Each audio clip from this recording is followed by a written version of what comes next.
Hi കൂട്ടുകാരെ, എല്ലാവർക്കും ഉണ്ണീസ് വെള്ളിലേക്ക് സ്വാഗതം. ഞാനിന്ന് തലസ്ഥാന നഗരിയിലേക്കുള്ള യാത്രയാണ്.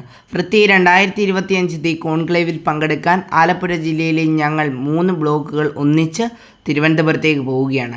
ഞങ്ങൾ അതിരാവിലെ പുറപ്പെട്ടതാണ്. ക്ഷീണവും അതോടൊപ്പം തന്നെ വിശപ്പും ഒക്കെ ആയി തുടങ്ങി. ഞങ്ങൾ തിരുവനന്തപുരം എത്താറായി. ഏതാനും മിനിറ്റുകൾക്കുള്ളിൽ ഞങ്ങൾ തിരുവനന്തപുരത്തെത്തും. തിരുവനന്തപുരത്തെത്തിയാൽ ഞങ്ങൾ ആദ്യം ഫുഡ് കോർട്ടിലേക്കായിരിക്കും പോവുക, കാരണം അതുപോലെ വിശപ്പാണ്. അപ്പം നമ്മൾ തിരുവനന്തപുരത്തെ പൃഥ്വി 2025 കോൺക്ലേവിലെ സ്റ്റാളുകളും ഒക്കെ നിങ്ങൾക്ക് മുമ്പിലേക്ക് എത്തിക്കും. നമ്മളിപ്പോൾ തിരുവനന്തപുരത്തെത്തി. നമ്മുടെ സൂവിൻ്റെ ഇവിടെയാണ് ഇറക്കി വിട്ടിരിക്കുന്നത്. അപ്പോൾ നമ്മളവിടെ നിന്ന് അങ്ങോട്ട് നടന്ന് ഫുഡ് സ്റ്റാളിൻ്റെ അവിടെ എത്തി, ഫുഡ് കോർട്ടിൻ്റെ അവിടെ എത്തി. നമുക്കവിടെ ഇടിയപ്പവും കടലക്കറിയുമാണ് ഏർപ്പെടുത്തിയിരുന്നത്. വളരെ നല്ലതായിരുന്നു. നമ്മളതൊക്കെ കഴിച്ച് അങ്ങനെയാണ് നമ്മുടെ ഈ നിശാഗന്ധി ഓഡിറ്റോറിയത്തിലേക്ക് പോവുകയാണ്. അവിടെ ഒരു കോൺക്ലേവിൻ്റെ അവതരണമൊക്കെ ഉണ്ട്. അന്താരാഷ്ട്ര ശുചിത്വ കൊടിയിലെ വിജയികളായവരുടെ ചെറിയൊരു പ്രസൻറ്റേഷനുണ്ട്. അതവിടെ നടക്കട്ടെ. നമ്മൾ ഇവിടുത്തെ ഓരോ സ്റ്റാള് കാണാനായിട്ട് പോവുകയാണ്. ഞാനപ്പോൾ അവിടെ നിന്ന് എണ്ണിട്ട് സ്റ്റാള് കാണാൻ പോയി. നമ്മൾ ഫസ്റ്റ് സ്റ്റാളെന്ന് പറയുന്നത് ഒരു സയൻറ്റിഫിക് ലാൻഡ് ഫിൽസിൻ്റേതായിരുന്നു. അവിടെ കുറേ ഡീറ്റെയിൽസൊക്കെ ഉണ്ടായിരുന്നു. ഞാനത് വായിച്ചൊക്കെ നോക്കി അതൊക്കെ കണ്ട് ഞാനങ്ങ് പോയി. അതൊക്കെ മതി എന്നൊക്കെ വിചാരിച്ച് ഞാനങ്ങ് പോയി. ഇത് നമ്മുടെ സാധാരണ ഒരു വേസ്റ്റ് ബിന്നല്ല, ഇത് പ്ലാസ്റ്റിക് കുപ്പി കൊണ്ട് ഉണ്ടാക്കിയിരിക്കുന്ന വേസ്റ്റ് ബിൻ എന്നാണ്ട് കണ്ടോ, പ്ലിങ് എന്ന് കേൾക്കുന്നുണ്ടോ. ഇത് പ്ലാസ്റ്റിക് ആണ് കൂടുതലും. പിന്നെ ഇത് ബാക്കി സ്ട്രെച്ചർ എന്ന് പറയുന്ന തടിയും പ്ലാസ്റ്റിക് കുപ്പികളും. ഇവിടെ ഒരുപാട് സ്റ്റാളുകളുണ്ട് നമുക്ക്. പിന്നീട് നമ്മൾ ഓരോ സ്റ്റാളുകളിലേക്ക് കയറി വരികയാണ്. ഇവിടെങ്ങും വലിയതായിട്ടൊന്നും ഇല്ല കാണാൻ, എങ്കിലും സ്റ്റാളുകളൊക്കെ വളരെ ഭംഗിയാണ്. അതിൻ്റെ ഒന്നും നാച്ചുറലായിട്ടൊന്നും നമുക്ക് എടുക്കാനൊത്തില്ല. ഇത് ബൊക്കാശി ബക്കറ്റിൻ്റെ ഇതാണ്. ആ പുള്ളിക്കാരൻ അവിടെ പറഞ്ഞു തന്നെങ്കിലും നമുക്കൊന്നും എടുക്കാനൊത്തില്ല. ഇത് തന്നെ നമ്മുടെ വീഡിയോ ലോങ് ആയിരുന്നു. ഞാൻ എല്ലാം അപ്ലോഡ് ചെയ്ത് കുറച്ച് 2-3 പ്രാവശ്യം അപ്ലോഡ് ചെയ്യാൻ നോക്കിയിട്ട് ഒത്തില്ല. വളരെ ലോങ് ആയിരുന്നു. ഞാനത് ചുരുക്കിയാണിപ്പോൾ നിങ്ങൾക്ക് മുമ്പിലേക്ക് എത്തിച്ചിരിക്കുന്നത്. അപ്പോൾ വളരെ മനോഹരമായ പ്ലാസ്റ്റിക് ഉൽപ്പന്നം കൊണ്ട് ഒരുപാട് ഉണ്ടായിരുന്നു. നമുക്കതൊക്കെ ഉൾപ്പെടുത്താനൊത്തില്ല. ഗാർഡൻ ഏരിയയിലെ കുറച്ചൊന്നും എടുക്കാനും ഒത്തില്ല. പ്ലാസ്റ്റിക് കൊണ്ടുള്ള റോബോട്ട് ആണ്, നല്ല രസമുണ്ട് കാണാൻ. അതൊക്കെ കഴിഞ്ഞ് ഞാൻ അങ്ങോട്ട് ഇറങ്ങി ചെന്നു. എന്തായാലും ഗവൺമെൻറ്റും കുടുംബശ്രീ മിഷനും ചേർന്ന് നടത്തുന്നത് കാണാൻ വളരെ ഭംഗിയാണ്. നമ്മളപ്പോൾ ഓരോ സ്റ്റാളും ഇങ്ങനെ സന്ദർശിച്ച് വരികയാണ്. ഞാൻ ലോങ് വീഡിയോ ആയതുകൊണ്ടാണ് ഇത്ര ചുരുക്കിയത്. ഞാൻ ഫുൾ വീഡിയോ ചെയ്തതാണ്, പക്ഷേ നമ്മുടെ ലോങ് വീഡിയോ ആയിപ്പോയി. അതുകൊണ്ടാണ് ഞാൻ ചുരുക്കി ഇത്രയും ചെയ്യുന്നത്. അപ്പം നമ്മൾ ഓരോ സ്റ്റാളും ഇങ്ങനെ കണ്ടുവരികയാണ്. നമുക്ക് കോൺക്ലേവിൽ പങ്കെടുക്കേണ്ടതുകൊണ്ട് അധികം സ്റ്റാളൊന്നും കാണാനൊത്തില്ല. ഓരോ സെക്ഷനിൽ നമുക്ക് പങ്കെടുക്കേണ്ടതായിട്ടുണ്ടായിരുന്നു. അപ്പോൾ നമ്മളിങ്ങനെ ഓരോ സ്റ്റാളും ഇങ്ങനെ കണ്ട് നീങ്ങുകയാണ്. ഇതെല്ലാം പ്ലാസ്റ്റിക്കിനെ ബേസ് ചെയ്തും ശുചിത്വത്തിൻ്റെ ഇതൊക്കെ ബേസ് ചെയ്താണുള്ളത്.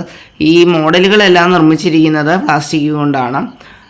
ഇത് നമ്മുടെ ഹരിതകർമ്മസേന അംഗങ്ങളിൽ നിർമ്മിച്ച പൂക്കളും ചവിട്ടി, ബാഗ്, അങ്ങനെയൊക്കെയുള്ളത് അവർ പരിചയപ്പെടുത്തുകയാണ്. നമ്മളതിനൊന്നും ശ്രദ്ധ കൊടുത്തെങ്കിലും അതിന് ഡീറ്റെയിൽസ് ഒന്നും ചോദിക്കാൻ പോയില്ല. ഇതൊരു ഹരിതകർമ്മസേനയുടേതാണ്. അവരുടെ ഒരു മോഡലാണ്, പേപ്പറും പ്ലാസ്റ്റിക്കും ഉപയോഗിച്ച്. പിന്നെ അവരുടെ അവാർഡ് കിട്ടിയ ഫലമൊക്കെ ഉണ്ടായിരുന്നു. നല്ല ഇതായിരുന്നു ഈ മോഡലും, ഡ്രാഗനും പിന്നെ ഒരു കുട്ടി കിടക്കുന്നതോ ഇരിക്കുന്നതോ ആയിട്ടുള്ളത്. പിന്നെ നമ്മുടെ പുനലൂർ പാലത്തിൻ്റെ ഒരു ദൃശ്യാവിഷ്കാരം അവിടെ ഉണ്ടായിരുന്നു. അത് കഴിഞ്ഞ് എന്നെ ഏറ്റവും അട്രാക്റ്റീവായിട്ട് തോന്നിയത് എനിക്ക് അടുത്ത സ്റ്റാളാണ്, നമ്മുടെ എണിയും പാമ്പും കളി. ഞാനത് ട്രൈ ചെയ്തു. അതായിരുന്നു എനിക്ക് ഏറ്റവും ഇഷ്ടപ്പെട്ടത്. ഇതാണ് ഞാൻ പറഞ്ഞ പുനലൂർ പാലം. അപ്പോൾ ഇങ്ങനെ നമ്മൾ ഓരോ സ്റ്റാൾ കണ്ട് പോവുകയാണ്. ഇതും ഇങ്ങനെ നമ്മൾ നീങ്ങി. ഇതും മൂന്നാട്ടുകരയുടെ ഭാഗമായിട്ടുള്ളത്, പക്ഷേ ഇത് ക്രിസ്തീയ റിലീജിയനുമായിട്ടാണ്. ഇതാണ് ഞാൻ പറഞ്ഞത് എനിക്ക് ഏറ്റവും ഇൻട്രസ്റ്റിംഗ് ആയിട്ടും അട്രാക്റ്റീവായിട്ടും തോന്നിയത് എണിയും പാമ്പും കളി. ഇത് നമ്മുടെ ഒരു ചോദ്യം വെച്ചുള്ളത് തന്നെയാണ്. നമ്മളെ പാമ്പ് വിഴുങ്ങാതിരിക്കണമെങ്കിൽ നമ്മൾ ആ പാമ്പിരിക്കുന്ന നമ്പറിൻ്റെ ചോദ്യത്തോത്തരം പറഞ്ഞാൽ പാമ്പ് വിഴുങ്ങത്തില്ല. അതുപോലെ തന്നെ എണി കയറി പോകണമെങ്കിൽ അങ്ങനെ ആ നമ്പറിൻ്റെ ബേസിൻ്റെ അടിസ്ഥാനത്തിൽ ചോദ്യങ്ങൾക്ക് ഉത്തരം പറയണം. വിന്നറാകുമ്പോൾ എന്തെങ്കിലും കിട്ടുമെന്നൊക്കെ വിചാരിച്ചു, പക്ഷെ സമ്മാനം കിട്ടിയെന്നുള്ളത് തന്നെ സത്യമാണ്. കിട്ടിയത് പേപ്പറിൻ്റെ പേനയാണ്, നമ്മുടെ പ്ലാസ്റ്റിക് ഇതായത്. അതുപോലെ തന്നെ നമ്മുടെ ഒരു മങ്കിക്കൂട്ടൻ എല്ലാവർക്കും ബോധവൽക്കരണമൊക്കെ കൊടുത്തു. ഇത് ലോങ് വീഡിയോ ആയിരുന്നു. അപ്പം ഞാനത് കുറച്ചു. നമ്മൾ കോൺക്ലേവിൽ പങ്കെടുക്കുന്ന ഒന്നും ഉൾപ്പെടുത്തിയിട്ടില്ല. പിന്നെ നമ്മൾ തലസ്ഥാന നഗരിയിൽ നിന്ന് മടങ്ങുകയാണ്. മടങ്ങി നമ്മൾ തിരുവനന്തപുരം കഴിഞ്ഞു. നമ്മൾ തലസ്ഥാന നഗരിയിൽ നിന്നും ഇങ്ങനെ മാഞ്ഞു പൊയ്ക്കൊണ്ടിരിക്കുകയാണ്. മാഞ്ഞു പോകുന്ന വെച്ചാൽ തലസ്ഥാന നഗരിയിൽ നിന്ന് മാത്രമേ ഉള്ളൂ. അങ്ങനെ നമ്മൾ വൈകുന്നേരം ഒക്കെ ആയപ്പോൾ കൊട്ടാരക്കരയിലൊരു ഷോപ്പിൽ കയറി ചായ കുടിക്കാൻ കയറിയാണ്. ഞങ്ങൾ കുറച്ച് പേരൊക്കെ ചായ കുടിച്ചു. കുറച്ച് പേര് 2-3 പേര് ചായയും കോഫിയും കുടിച്ചുള്ളൂ. ഞങ്ങൾ ലൈം ജ്യൂസും ഫസ്റ്റ് ഞങ്ങൾക്ക് പഴംപൊരി കിട്ടി, ഏത്തക്കാപ്പം എന്നൊക്കെ ഞങ്ങളുടെ ഇവിടെയൊക്കെ പറയും. നല്ല ടേസ്റ്റായിരുന്നു. ഞാൻ ഈ ലൈം ജ്യൂസ് കണ്ട് ഞെട്ടി. ഇതെന്താ ഇങ്ങനെ റോസ് ഫ്ലേവറിലുള്ളതായിരുന്നു. ഞങ്ങളങ്ങനെ കുടിച്ചു, നല്ലതായിരുന്നു.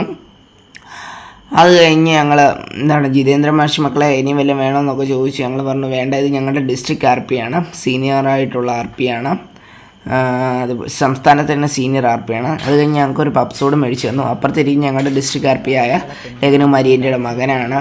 അപ്പോൾ ഞങ്ങൾ രണ്ടുപേരും കൂടെ, ഞങ്ങളുടെ രണ്ടുപേരുടെയും പേരും ഒരുപോലെയാണ്, ഞങ്ങൾ രണ്ടുപേരും മേടിച്ചതും ഒരുപോലെയാണ്.